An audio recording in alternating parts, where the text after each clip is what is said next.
છો આશા રાખું છું કે તમે બધા સહકુશળ છો. હું પણ સહકુશળ છું. આજે 27 જાન્યુઆરી 2026નું કરંટ અફેર લઈને તમારા માટે હાજર થઈ ગયો છું. તો ચાલો મોડું ન કરતા આજનો વિડીયો શરૂ કરીએ છીએ. એની પહેલાં કહેવા માંગીશ કે ચેનલ પર નવા હો તો સબસ્ક્રાઈબ કરી લેજો. વિડીયો જો પસંદ આવે તો લાઈક કરી દેજો. ભાઈબંધ દોસ્તાર ફેમિલી મેમ્બર સાથે આ વિડીયો શેર જરૂર કરજો જે પણ ગવર્મેન્ટ એક્ઝામની તૈયારી કરતા હોય. ચાલો મોડું ન કરતા આજનો વિડીયો શરૂ કરીએ છીએ. પહેલો પ્રશ્ન છે, ન્યુઝીલેન્ડમાં ભારતના નવા ઉચ્ચાયુક્ત તરીકે કોને નિયુક્ત કરવામાં આવ્યા છે?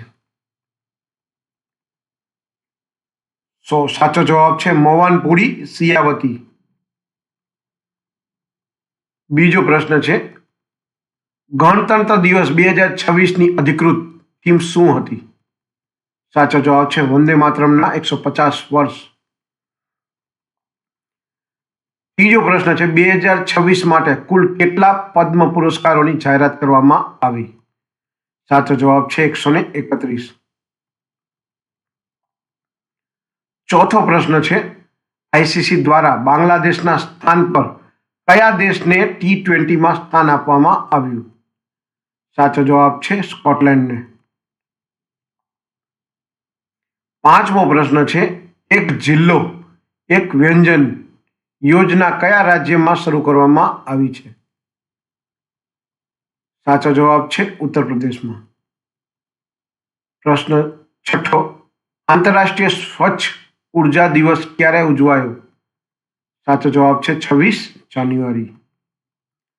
સાતમો પ્રશ્ન છે, 49માં આંતરરાષ્ટ્રીય કોલકાતા પુસ્તક મેળામાં કયા દેશને ફોક્સ દેશ બનાવાયો? સાચો જવાબ છે અર્જેન્ટિના.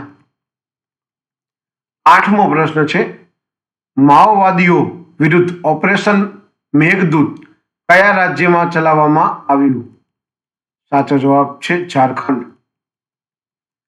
નવમો પ્રશ્ન છે, ઓલિમ્પિક કાઉન્સિલ ઓફ એશિયાના અધ્યક્ષ તરીકે કોને પસંદ કરવામાં આવ્યો?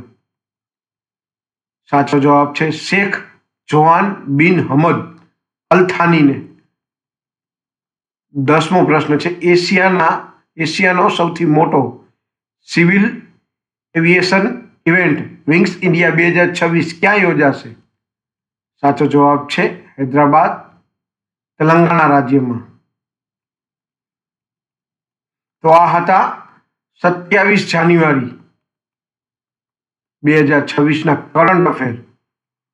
જો તમે ગવર્મેન્ટ એક્ઝામની તૈયારી કરતા હોય અને આવા જ વિડીયો તમને ગમતા હોય અને આવનારા સમયમાં પણ જો તમારે કરંટ અફેર કન્ટિન્યુ જોતા હોય તો વિડીયોને એક લાઈક કરી દેજો. ચેનલ પર નવા હો તો સબસ્ક્રાઈબ કરી દેજો.